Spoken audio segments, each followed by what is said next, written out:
this lesson, I'll show you how to create an automated email sequence.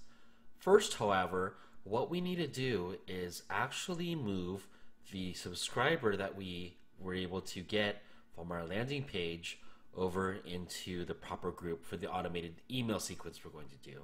So what you need to do once you have at least your first subscriber is go to subscribers and then click on groups.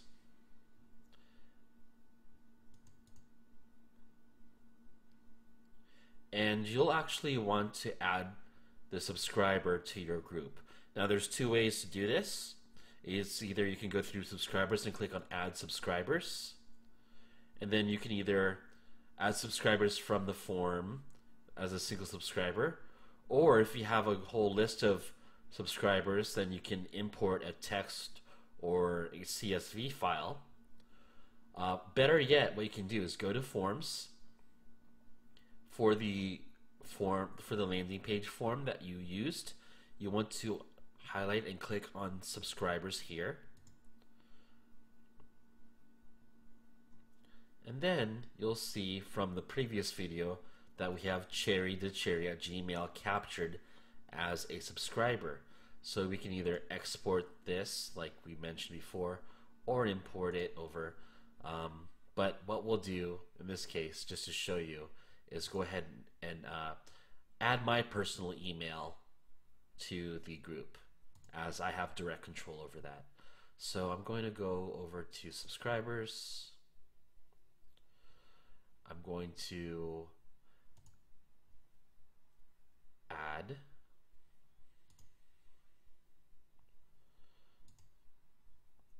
I'm going to use my email, and I'm going to go ahead and click on here to add to the Bird Box fan club.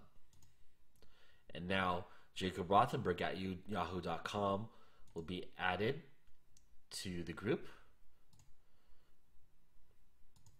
which you'll see here. Now, why this is important, when we go to automating our email sequence, I'll show you exactly what that entails. Let's click on automation.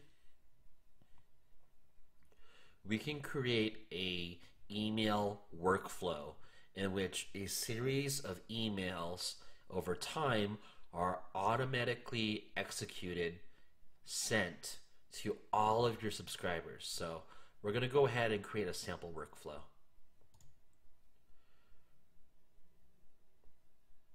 So we will set this automatic sequence for the Bird Box fan club. We'll just say it's like the fan fiction Bird Box sequence, and I'll explain exactly what this is going to entail in a bit. So what'll trigger this automatic sequence is when a subscriber joins a group. When you add a subscriber to a group from MailerLite, and once they've joined the Bird Box fan club, this is what this sequence is going to activate. So, okay, we have that set as a rule now. Now what we can do is take an action where, what's the first action that's going to take place once they've joined the group? You can either do I focus on two actions, either an email, like an instant email sent, or a time delay. So for the first action, I'll actually just go ahead and do an email that gets sent to the user. You can put the subject line here. Welcome to the Bird Box group. And then you can, if you want, you can also insert an emoji. Just put a little smiley face there. Who is it from? Now this is where you'll want to use your pen name's email. Either go ahead and set one up on Gmail, or if you want to be really fancy, have a custom domain for it. We're going to do just a Gmail sample for this lesson. Bird Box fan club. Well,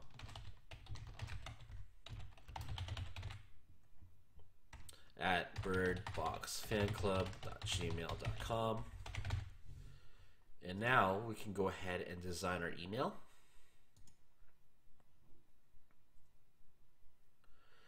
Now you have two options here. Well, actually a few options. You can use a drag and drop editor, either the new one or the classic one. I personally like the new one.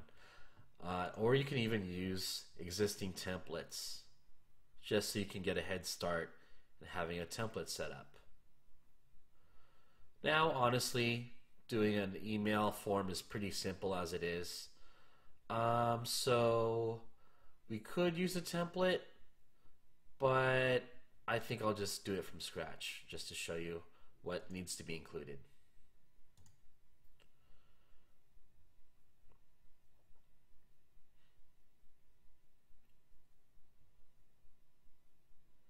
Okay, so we already have a stock template here with different blocks.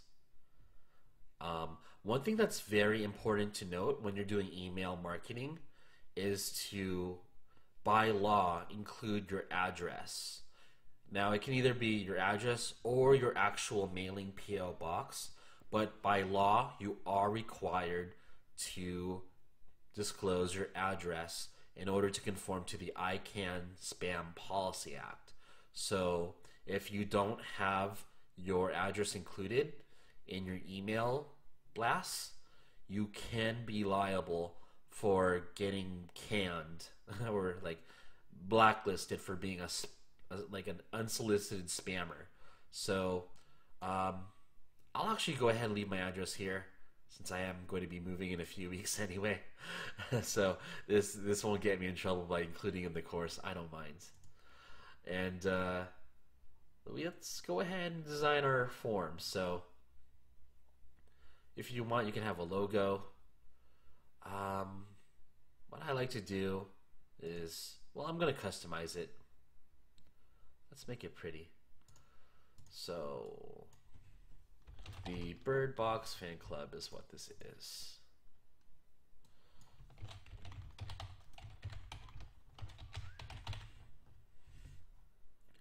And then let's change this image from a bike. Let's just go ahead and use the banner that we used prior. There you go. And now this is where you can put your text. Welcome to the Bird Box Fan Club. You are being emailed as you, how should we say this? As you subscribed for our newsletter in order to receive the latest promotions related to Bird Box. I should probably be more consistent with how I'm spelling Bird Box here.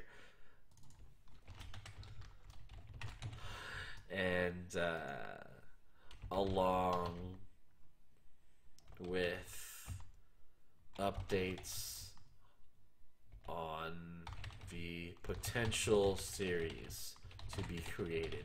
False rumor, I'm just totally making this up. So stay tuned.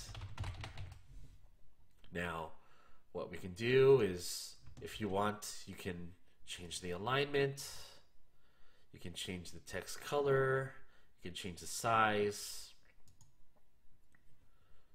Ooh, what happened there? There we go. We can do a lot here. So also, what I like to do for my email blasts, and I think I've mentioned this before in my free videos on YouTube, is that I like to actually program the button to be a link to my Facebook fan club, to my Facebook group. So join our Facebook fan club and join and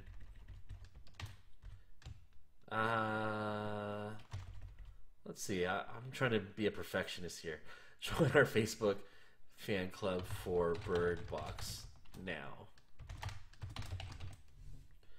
And then you would enter the URL for your fan club here. Well, fan club or your group. And along with that, if you are really picky, and I'm a picky person, so I like to just go to the settings. I personally don't like the default color of the button background, so I like to change things around. I like this color the most, to be honest. That's cool. And then if you want, you can even change the text color, font, all that good stuff through here as well. You can change the button alignment. I think it's fine centered. And really, you can customize this again to your heart's content. So if you want your background to be a different solid color, you can do that here for the background. I'm going to leave it alone. Well, let's put it back to white, like real white. It's just FF. There we go. You can have a border if you choose to. Actually looks pretty good. Everything you can edit to your heart's content, even the template itself. So we can do a list. We can make this a card. We can do full width. We'll just keep that as a list. And just for the sake of simplicity, like we could add more elements to this page. We're gonna just call it on this first email and have this done here.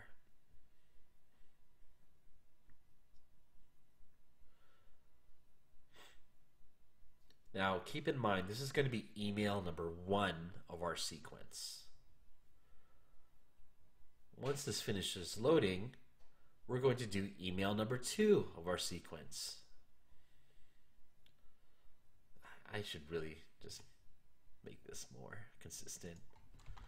There we go. It's always good to double check your work when you're doing these email sequences. So that said, now since this is going to be email number 1, keep in mind you don't want to send a second email instantly, okay, after email number 1. So what you want to do is instate a time delay. So you can put a time delay as an action as part of your workflow. And now we can say we want to wait 1 day, and that's usually the norm, 1 day before the next email gets sent out. So keep in mind, so subscriber joins the fan club, they get email number 1, and then after a day, they're going to get email number 2. Just like that. Now, as you can probably already tell, things can get a little repetitive. So you are able to copy your template from a previous sequence. So let's say if I didn't want to start completely from scratch, we could do 2 things. We could either go through it and tool it all over again, which is okay, or we can just click the copy icon here. Although you do have to just make sure your delay is in between the emails. So let's just set that for 1 day. So there we go. Saves us a little work. Ooh.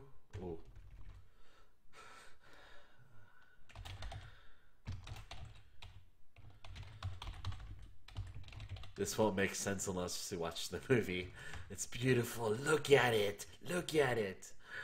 All right, and then let's just change this emoji to, yeah, there we go. Something like that. Something sinister. Remember, this email will be coming from the Bird Box fan club, and the email it's originating from, this is going to be our designated email. So still, we have to edit the content for email number 2. And guys, as you can already tell too, this is a lot of work, but this is something you'll only have to do once, maybe twice, if you have different sequences. And this is how you really build your business up, and it'll just pay off having an email sequence done. So you could hire this out to a VA, but why not just do it yourself? Make sure everything is perfect. Make sure everything converts well. And if your readers or your audience likes the sequence, you're pretty much set for life, or for the life of your business. So let's customize email number 2. What? Okay, I always have to remember it's not WYSIWYG. We have to do this. What monsters what exactly did the monsters look like in Bird Box? And then you could do this. Although we saw sketches of the supposed monsters or demons in the actual movie, we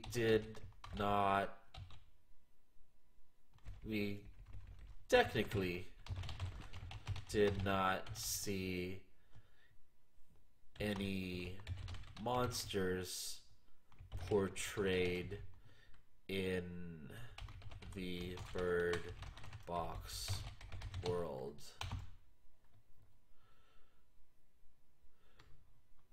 And then here, let's just make up an offer. Let's just make this is totally hypothetical. Luckily, fortunately, our fan club has exclusive footage from an alternate ending that shows the monsters as they would have been portrayed in CGI. Check out. This is, by the way, this is 100% hypothetical. Bird Box is a copyrighted, trademarked work, but we're just making this up. So check out our 100% unofficial, unauthorized our book on Amazon, which has actual photos taken on set for the ending that was supposed to be. And then we can,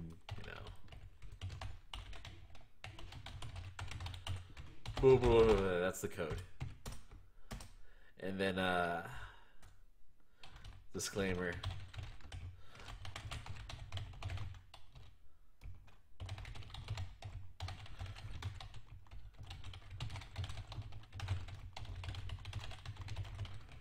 Okay. And we still want to have the button for our fan club on Facebook for the Bird Box group that we have running. And again, if you put your URL in the first email, it will still retain in the second email if you decide to copy it over.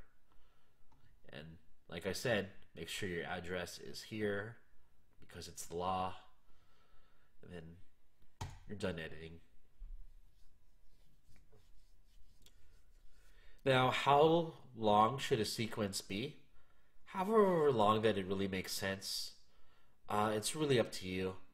I've done a 14 email sequence. I've done a 6 email sequence. I've done a 23 email sequence at this point with various projects that I'm working on. It's really up to you as to what is logical. And you can always extend and set up different sequences. Maybe if we had to do a third email after a day. Well, hold on. Let's cancel. Let's first copy, then do the delay. So this email, number 1 was the intro, like thank you for subscribing. Number 2, we already made an offer to our Amazon product. Email number 3 could have been like the affiliate sale to the DVD set or what have you. That could come out if Netflix decided to authorize the release of the DVD, make some affiliate sales that way. So just be creative. In another video, I'm going to give you lead magnet ideas too that you can integrate for your email sequence. But really just be creative. Go to ClickBank, go to cj.com, look at Kajabi, just come up with different products, different companies you can do affiliate marketing for. If it's not even your Amazon books, what else can you market and make revenue from? The possibilities are literally endless, and this can make you a lot of money even outside of Amazon. So just do the work, and that's why we have a Facebook group too, guys, you and I. So ask questions and we'll figure out something that works in the context for your keyword or for your niche.